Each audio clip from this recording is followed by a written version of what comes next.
Most of the millionaires are through land, agriculture, farming. That probably produces more millionaires than any other sector in Mexico. Good afternoon, YouTube. So this is where I slept last night, and this is a shopping area. We got Walmart, AT&T, Liverpool, which is the big shopping mall or something. Coppel, you can buy motorcycles and other things. Very commercial area. Starbucks. We're not even missing the United States. You know, something I always say is the top 500 companies control so much. So you have Kenworth here, you have Home Depot, and this is only a city that has 340,000 people or so. So it's not a big city by any stretch, but it has all these things. So it's interesting to see like how these top 500 multinational corporations, even top 1,000, how much of the world they own. You have a few companies that make semi-trucks, you have a few companies that make of everything, tires, cars, and they might be using different names. Like Kenworth is a big company, and Kenworth is just a brand. This is a Kenworth here, this is a Kenworth. So it's just a big brand that's owned by PACCAR. And who knows, like PACCAR might be owned by some other multinational company. So you have Nissan. I'll give you an example. So this is Nissan, Renault. This is another Nissan. But I believe they had something to do with each other. I'm not sure at one time if Renault was a owner of Nissan. So you have 5-6 big car companies that own most of the market share. So what is it going to be? Something like Ford and Fiat, they're together. Then you're going to have Mercedes, Volkswagen, Toyota, Chevy, Dodge, they're not that big. Or Chrysler, I should say, GM and Chrysler. But you have these few companies that just dominate every sector. Like you see this trailer here. There's only a few brands of trailers. Most of them are going to be Great Dane or Hyundai or what is it, Utility or Wabash. You basically have 4 companies that dominate most of the market share. Probably Great Dane and Utility, Wabash, those 3 are probably the biggest. When it comes to, you see I was talking about Volkswagen, here's a Volkswagen here. When it comes to tires, you basically have Yokohama, Bridgestone, I'm not sure if they're together. I think Bridgestone and Firestore, they might be together. Michelin, Goodyear. It's just a few companies because they all own each other. Yep, here you have Kia and Hyundai. Those are the big Korean companies. And you know what? Kia and Hyundai, they actually do a really good job at entering many different markets. Like, believe it or not, like Ford is not in as many markets as you think. Yes, they're very big in the United States and even in like Mexico, and I'm sure some other countries. They're not as big as Kia or Hyundai, because Kia and Hyundai, they're everywhere. Every little like medium-sized town, you see them in. And there's some companies like the companies of the U.S. are not as good as being multinational as some of the other companies, such as like the Japanese or the Koreans. Yesterday's microwave was what was it? Daewoo or something, which is a Korean brand. So I think in certain sectors, Americans are really good, perhaps with like entertainment and things like that. But when it comes to, or media or the internet things, but when it comes to like other sectors, other countries have them beat. Believe it or not, Suzuki is actually really good at entering foreign markets. You go to a place like Bolivia and you're like, what is all these Suzukis doing here? Looks like they have a bigger market share than like Ford and all the American companies combined. And then you're gonna have a few gas companies. So Pemex right here is a state-owned oil company.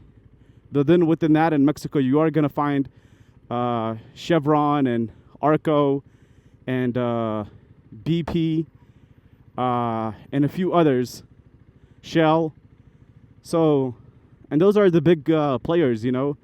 And I'm sure some of these companies, they're all owned by Exxon or Chevron or BP or Shell. So every market there seems to be 5-6 companies. When it comes to paint, there's a few companies that own the paint world. When it comes to food, all this chips and soft drinks and cookies and things like that. You have, Frito-Lay, Coca-Cola, PepsiCo and Frito-Lay. They're together. Frito-Lay is all the Doritos and stuff, and that's owned by PepsiCo. So you got Coke and Pepsi. They own most of the water. They own most of the soft drinks, cookies, all that stuff you see in convenience stores. When it comes to like baked goods, breads, you have a few companies such as Bimbo, which is a really big Mexican conglomerate. So everywhere you go, even when you look at like motorcycle manufacturing in most of these countries, like the Indians dominate like a huge market share with TVS, with the Boxers, and I'm sure some other brands that they own. But like, I'll give you an example, right? So here you have Oxxo. Oxxo is the biggest convenience store chain in all of Mexico, and I have to say probably all of South America. And it's probably the number one by far.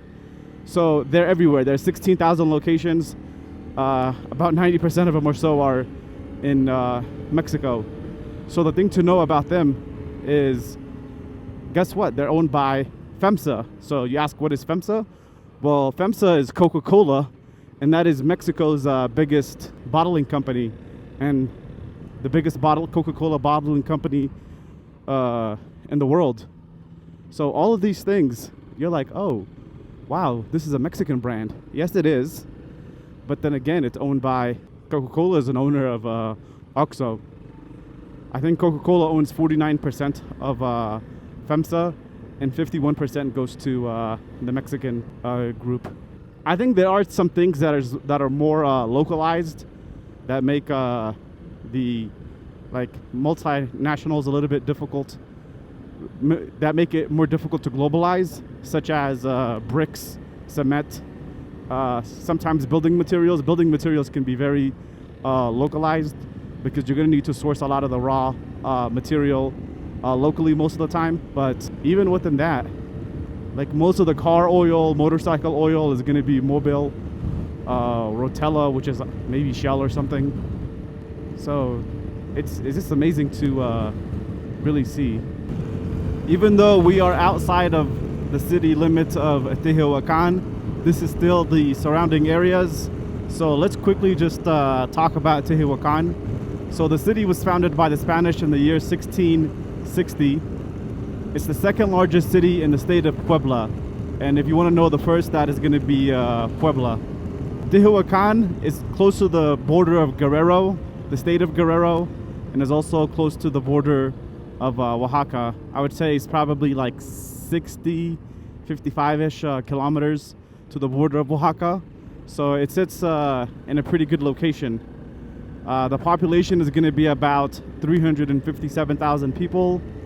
And I guess this place got really popular at one time for mineral water. And there's actually a Mexican company that to this day, like the mineral water that's drilled from well water, they use it for like sparkling. So I guess the spring water here is pretty popular.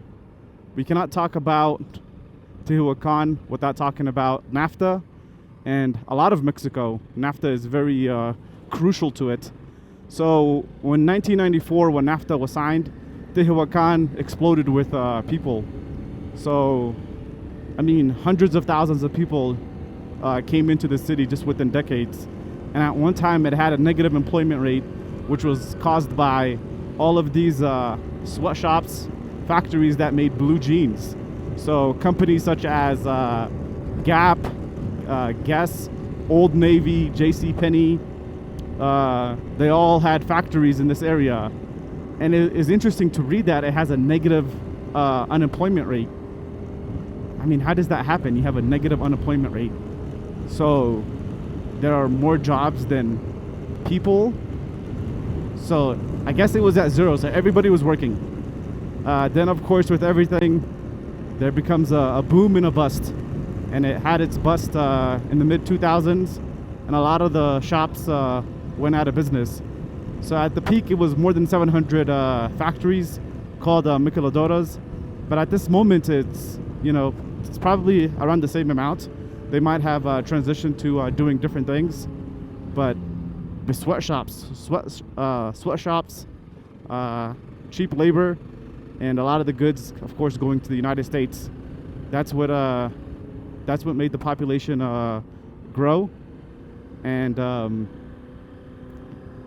it has caused problems. Some of the problems is the city was small, all these people coming in looking for opportunity and working, but the infrastructure doesn't get built overnight.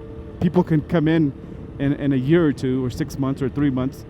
People can move very fast, but infrastructure doesn't move that fast. So it just was not good for the environment. I don't know if it caused more pollution, or just sewer problems, just problems with overpopulation for such a small city. The other thing that a lot of this area is very popular for and very known for, the main industry here is going to be poultry, and mostly is going to be for eggs, but they also do it for, of course, meat consumption as well, chicken meat consumption. But yep, this is Mexico's second largest meat or chicken producing area. So for most of the year, the weather is going to be about 19 degrees Celsius, 66 degrees Fahrenheit. And I think that's probably taken into account day and night temperatures. So we're 6,000, more than 6,000 feet in elevation. So 2,000 meters or so. So nights are going to be pretty cool. And days can be warm, 75 degrees, 23, 24, 25 degrees Celsius. So, and over there I see some windmills. So I guess this area is known for, it has to be windy. So that's some of the energy, renewable energy sources that's happening in this area. Very cool to see. Very, very cool. And this is slightly kind of like the surrounding cities or the surrounding small towns and villages, but it's cool that they have these wind mills. So when it comes to the terrain and the environment of this area, I would say it's pretty dry, and it's mountainous. And what's popular about this place is that yesterday, or the last video that you have seen, you will see like a lot of cactus, and it's known for being like a very biodiverse place for the cactus, because there's more than 200 species of cactus, which is the most in the world. For some reason, I was thinking like there's more cactus in like Baja California, Baja Sur, and even like in Nuevo Leon and things. But I didn't know there was more than 200 species of cactus, because I do know the cactus in this area looks different than the cactus in the northern part of Mexico and in Baja. So this is all cactus. You see, this is cactus, but it looks different than this one. So not this area, but behind, man, it is incredible to see. Watch the last video. Basically, the sun did set, but you're gonna get a glimpse of like just thousands and thousands and hundreds of thousands and millions of probably of cactus in the area.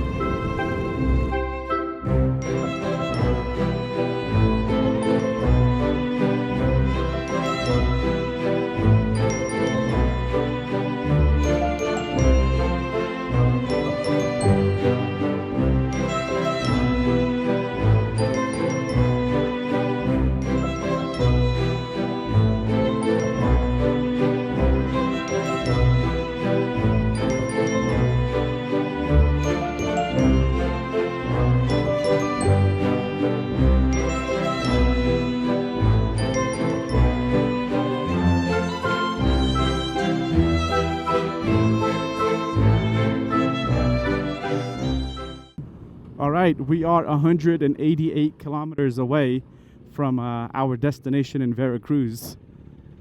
And wow, what a neat little town. It's basically in a valley surrounded by these mountains.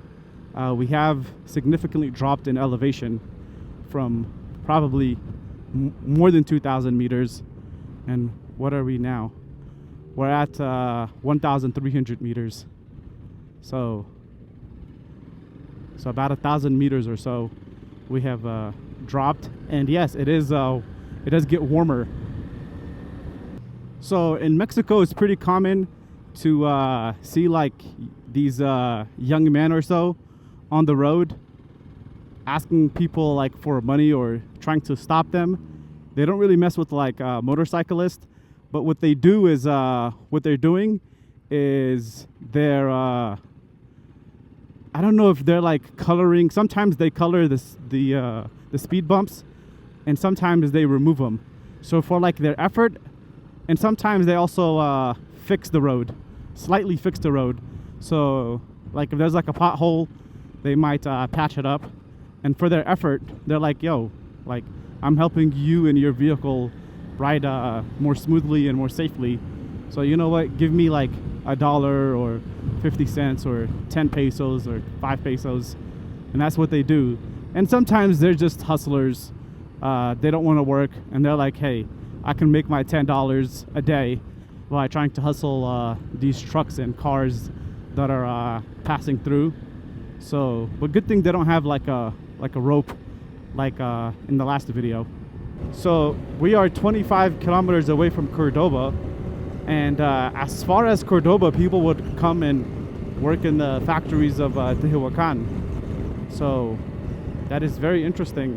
Okay, so there's a lot of vehicles, there's a lot of traffic in this area, and the reason for that is this is the biggest road that connects Veracruz, which is the port city, and the capital. So this road will take you directly to the capital, and then going this way it'll take you to Veracruz. So that's why there's so many vehicles.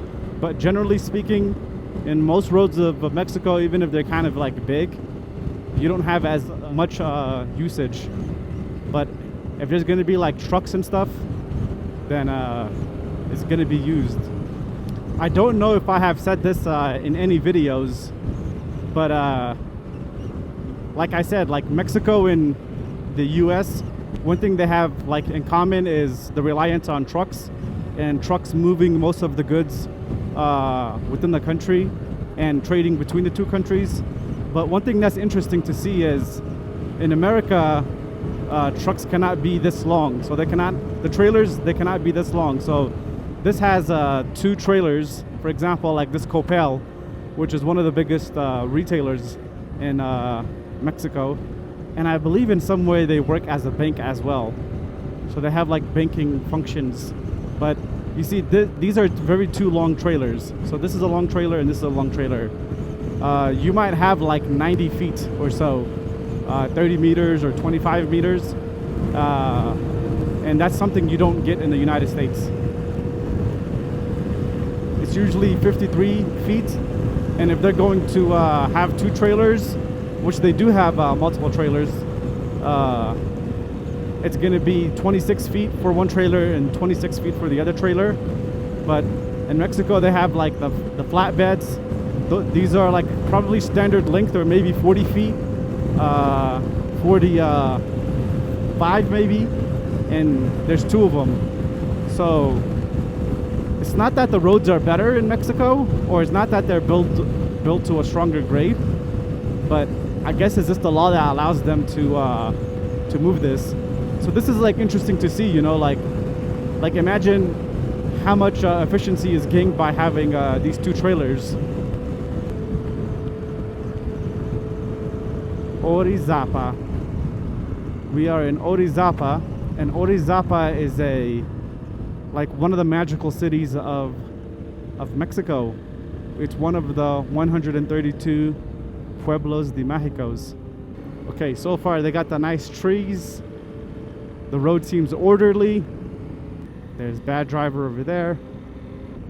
This road has congestion. So this guy had a breakdown?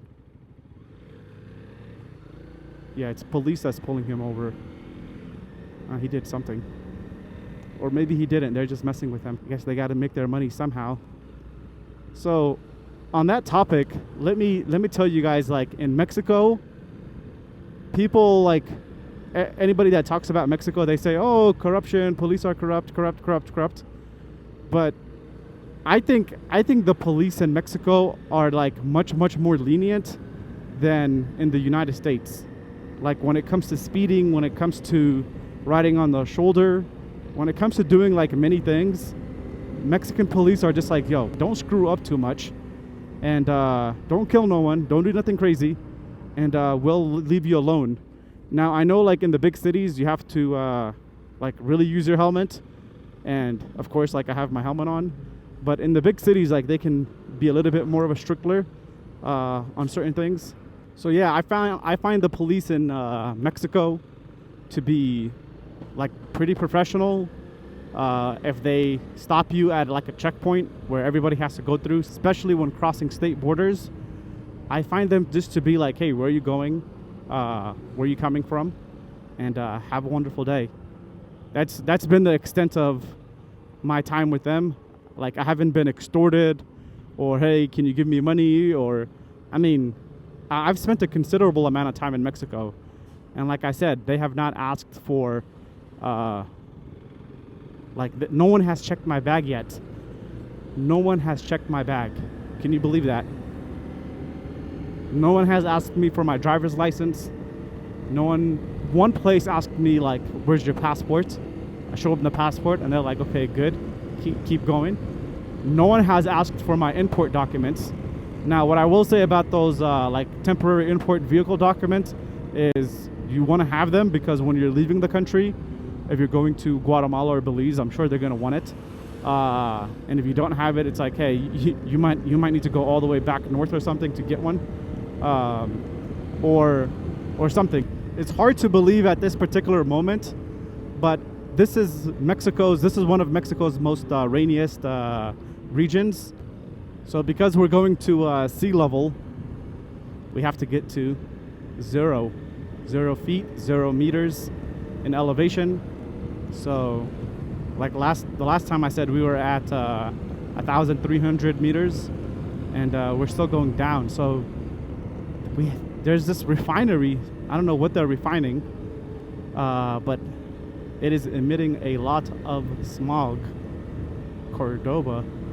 There's also a Cordoba in Argentina, which is a pretty big city. I was there back in 2019. I just remember I had good food. That's all I remember. They have like a downtown. It's a big city. Gracias. So we are back on the toll road without paying a toll.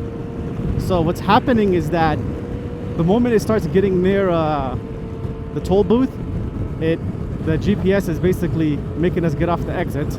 It goes around, does its thing, and then it's gonna get back on the highway. So all it's doing is avoiding the toll booth. So it's interesting.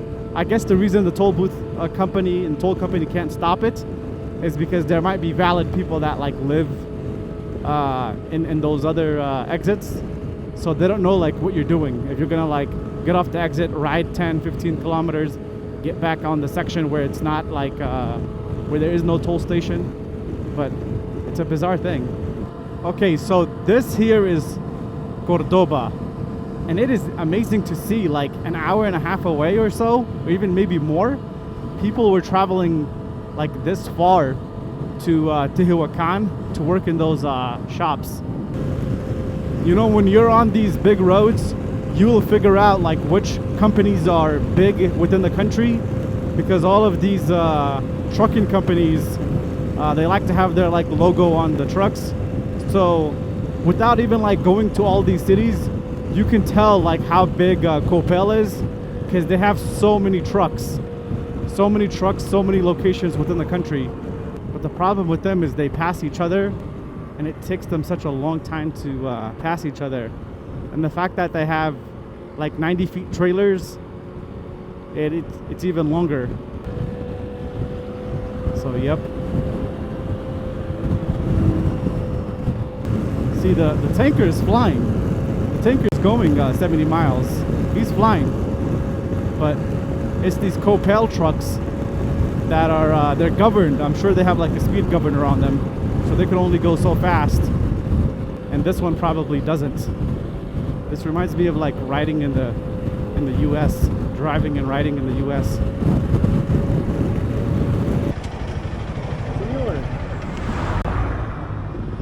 Tengo pregunta. ¿Cuál es ¿Mande? ¿Qué es? ¿De este árbol? Ajá, árbol. ¿Hay mucho en esta carretera? Ah, de estos. Sí, sí, sí, sí. Ah, es caña. ¿Ah? Es caña para hacer el azúcar. Ah, es para endulzar. Ah. Para el café. Para Este el es el coffee. sugar. A coffee. Para endulzar el coffee. ¿Es blanco? Ahora... Blanco, polvo. Ah, este es el azúcar. Azúcar. Ah, ok. Sí, hay mucho en esta carretera. Toda esta carretera es esta. Sí. Ah, mucho de esto. Sí. What's your name? Merci. Echi. Sí. Ah, Sí, gracias.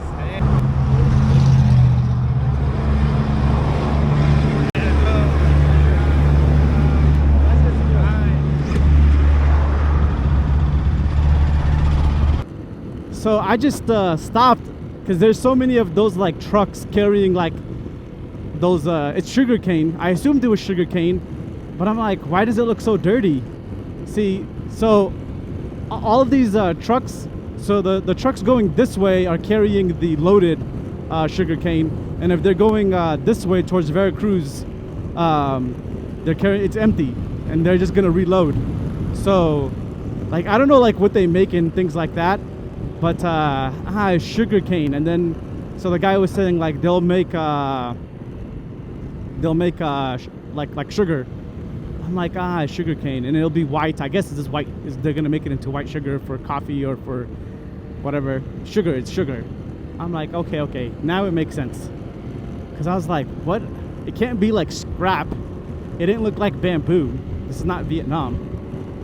Okay, I'm sure they grow. I'm sure they grow bamboo in other places in the world. Okay. So this might be like this here might be corn. So it's interesting. Like when we were in Tehuacan, it was mostly like desert-ish, semi-desert-ish. It wasn't that green. It was mostly cactus kind of environment.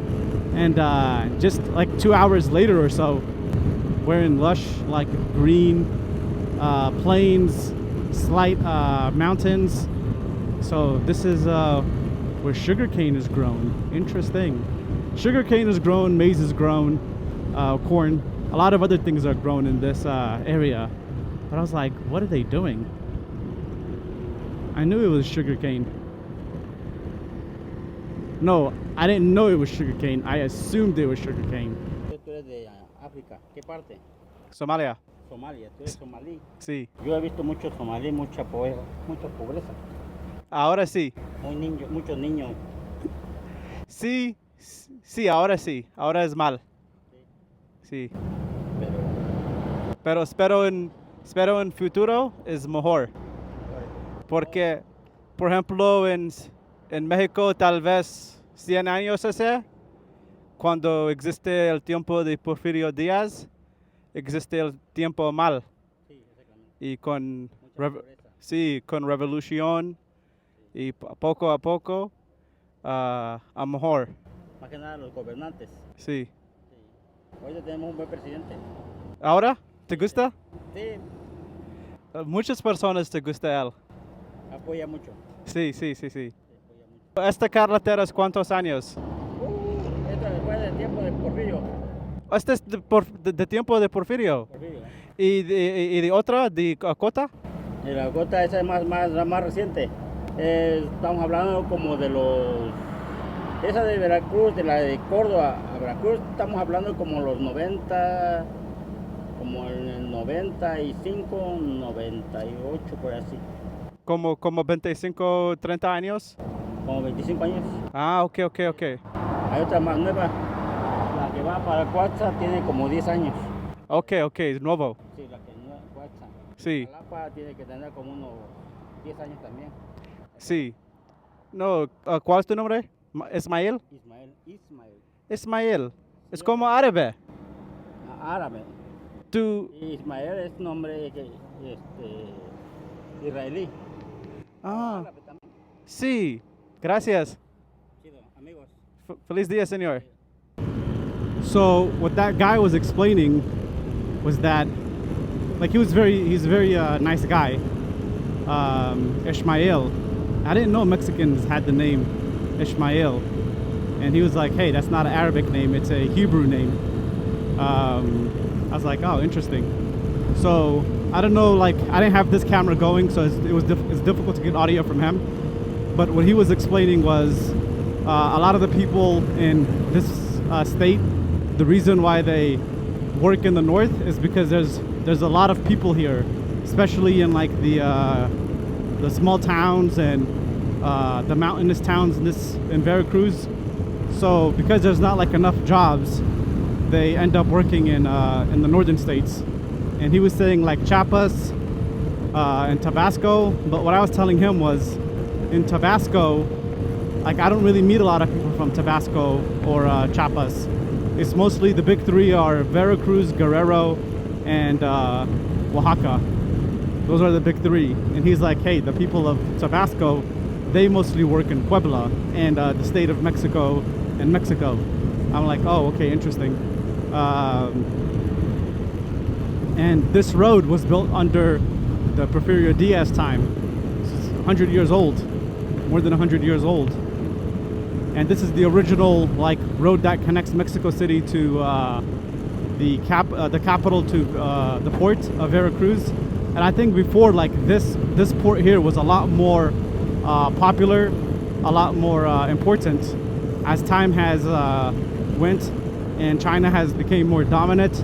The port of Manzanillo and Lázaro Cárdenas became more prominent. So he was saying about 30 years ago, the toll road was built. 25, 30 years ago, the toll road was built. I'm sure like other sections of it was built like 10 years ago, but this is the original. So this is the original, but today is mostly used by sugarcane workers, the sugarcane trucks. And he was saying that he has like land, terreno, he has land that has like sugarcane and maize, but I'm sure like he works there to actually get like an influx of cash. That's his cash job. I don't know if he's connected to ownership in any way, but it was interesting talking to him. It's been a pretty good day so far, going from 2,000 meters in elevation to it's going to be sea level by the time we get to where we're going. It's interesting to see like how a lot of this area is cattle ranching. You got all these different kind of farms. So I just ask myself like, which one is more productive, cattle ranching or growing fruits and vegetables? I probably assume is fruits and vegetables, but then again, it might be a good idea to have like a diversified economy for whoever the landowners are. Get some money from fruits, vegetables, grains, and then you also get some money from milk, meat, leather. You know, one thing that's interesting is a lot of the millionaires of Mexico are not like in these like interesting kind of businesses where it's like the new thing and high tech and no, they're not in those kind of businesses. Most of the millionaires are through land, agriculture, farming. That probably produces more millionaires than any other sector in Mexico. Agriculture and animal husbandry.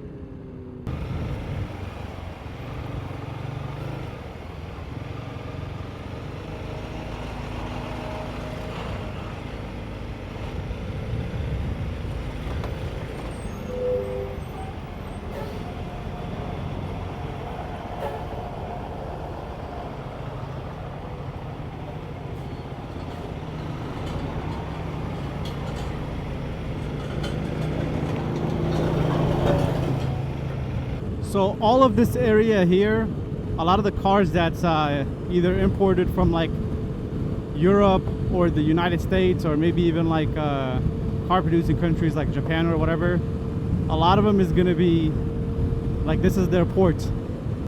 It's like the whole economy of Veracruz is based on sugarcane. It is so interesting to see. Interestingly, Veracruz is one of the few states in Mexico that the cartel doesn't have a very strong presence. Yes, they are here, but it's not something that plagues this area. So yeah, there's a lot of industry in the outskirts of the town. And you got these folks. So yes, they paint the road, and for their services, they basically want some money. And I guess like the government, of course, knows about all this, but they're just like, okay, whatever. It is what it is. You got Walmart, Sam's Club, and you know when those two are there, you're gonna have Auto Zone or something Auto. You're gonna have Office Max. You're gonna have all these other American companies as well. You're gonna have the dealerships. Yep, here's Nissan to begin with, and the banks. Okay, here's AutoZone. Here's the bank, BBVA. Here's a mall. What is this mall? Ah, you got SmartFit. SmartFit is a Colombian gym. How many of these people in Veracruz are actually going to go to the gym? You got Central. You got a mall. Yep, you got the... You know what I've noticed about this VIPS restaurant? Vibes? I've noticed every Walmart I go to, every Walmart I see, they're always there. From Merida, Mexico to even the Tehuacan, almost everywhere, they're there. So this is what 5 p.m. traffic looks like. Not too bad. I mean, traffic is traffic, but it ain't the worst thing I've seen.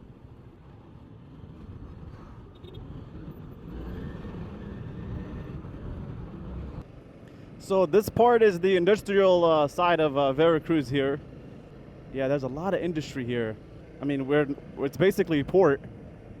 Welcome to Veracruz. Here's a hotel here. It's definitely not bad to stay here. Oh, here's the United States Embassy. I didn't know Veracruz had the United States Embassy. McDonald's. McDonald's is the United States Embassy. Okay, we are getting closer and closer. So this right here is the new part of Veracruz, and the other side was the older part of Veracruz. So that is pretty interesting. Tomorrow we're gonna go to a special place.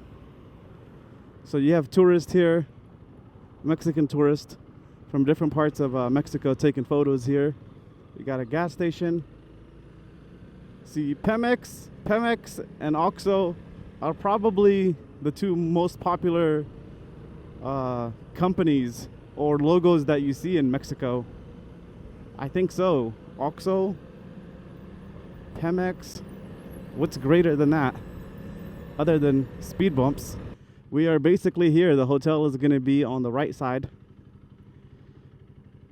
So I think in Mexico, you're not supposed to do a right turn on red.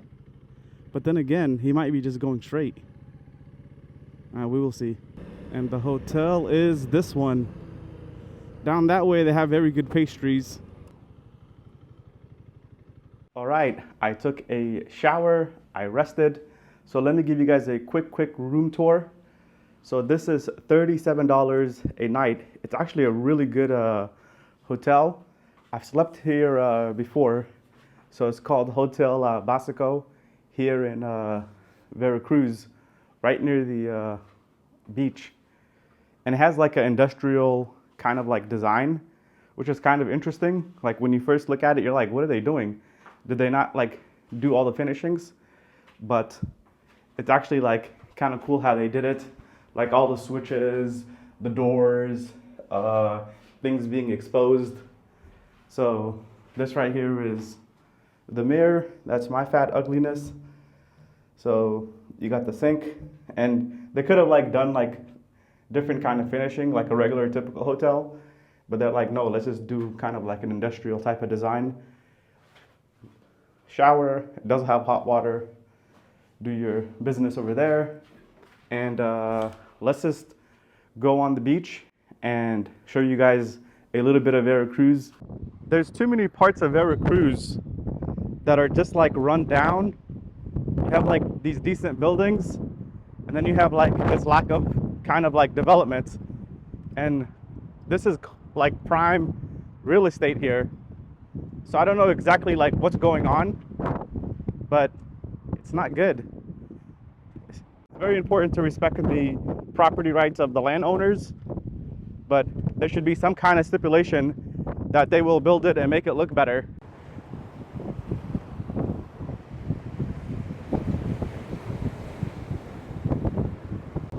All right, I have finally made it to the beach after a very, very short walk. So this is Veracruz. This is where Mexico begins. This is where a lot of things begin. Mexican culture, Mexican history. This is where everything changed. The ships, the Spanish ships coming from these shores is what changed everything. So tomorrow's video is going to be very, very interesting. A lot of historical facts. It's going to be way better than the Mexico City video. So I want to say, please click on the like button, subscribe, and see you in the next video. Peace.